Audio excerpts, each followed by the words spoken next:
আসসালামু আলাইকুম সম্মানিত দর্শক, আজকে আপনাদের সামনে উপস্থাপন করতে যাচ্ছি চাঁপাইনবাবগঞ্জের শিবগঞ্জ উপজেলার দোহাখানার অভ্যন্তরে অবস্থিত বিশিষ্ট ইসলাম প্রচারক শাহ সৈয়দ নিয়ামতুল্লাহ এর জীবনী। সাথেই থাকুন এবং দেখতে থাকুন।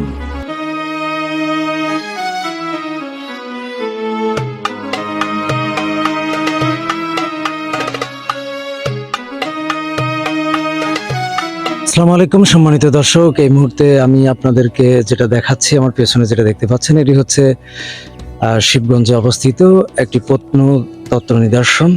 এটি হচ্ছে আপনার শিবগঞ্জ থেকে 15 কিলোমিটার এবং চাঁপাইনবাবগঞ্জ জেলা সদর হতে 35 কিলোমিটার দূরে অবস্থিত। শাহ সৈয়দ নিয়ামতুল্লাহ হলেন মধ্যযুগের একজন ইসলাম প্রচারক। তিনি তৎকালীন গৌড়ে ইসলাম প্রচার করতে আসেন।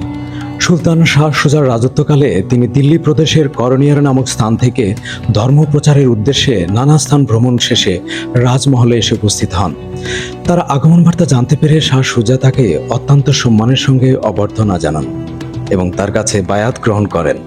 পরে তিনি গৌড়ের উপকণ্ঠ, যেটি বর্তমান শিবগঞ্জ উপজেলার ফিরোজপুরের স্থায়ীভাবে বসতি স্থাপন করেন। রাজশাহী পলিটেকনিক ইনস্টিটিউটে শাহ নিয়ামতুল্লাহ নামে একটি আবাসিক হোস্টেলও রয়েছে। দীর্ঘদিন এই অঞ্চলে তিনি সুনামের সঙ্গে ইসলাম প্রচার করে ফিরোজপুরেই 1075 হিজরি মতান্তরে 1080 হিজরিতে সমাধিস্থ হন।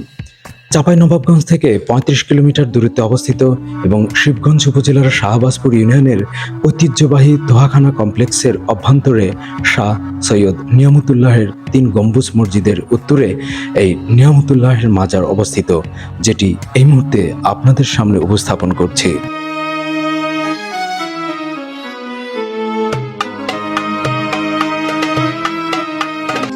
আসসালামু আলাইকুম রহমতুল্লাহ।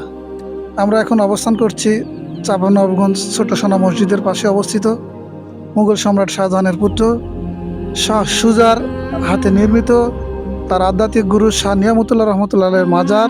এখানে বাম পাশে শাহ নিয়ামতুল্লাহর মাজার এবং এখানে অনেক সুফি আউলিয়ার কবর এখানে রয়েছে। আমাদের পিছনে তাদের হাতে নির্মিত যে মসজিদ দেখতে পাচ্ছি, এই মসজিদ দ্বারা প্রমাণ করে 1655 খ্রিস্টাব্দে মুঘল সম্রাটের আমলে, মুঘল সাম্রাজ্যের সময় আমাদের বাংলাতে যে মুসলমানদের একেবারে বলা চলে ব্যাপক জয় জয়কার ছিল, ব্যাপক প্রসার ছিল, এটা তারই নিদর্শন।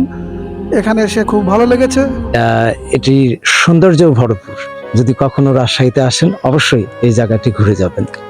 সম্মানিত দর্শক, আগামী পর্বে দোহাখানা এবং এর অভ্যন্তরের সকল অজানা তথ্য নিয়ে সম্পূর্ণ একটি ভিডিও আছে।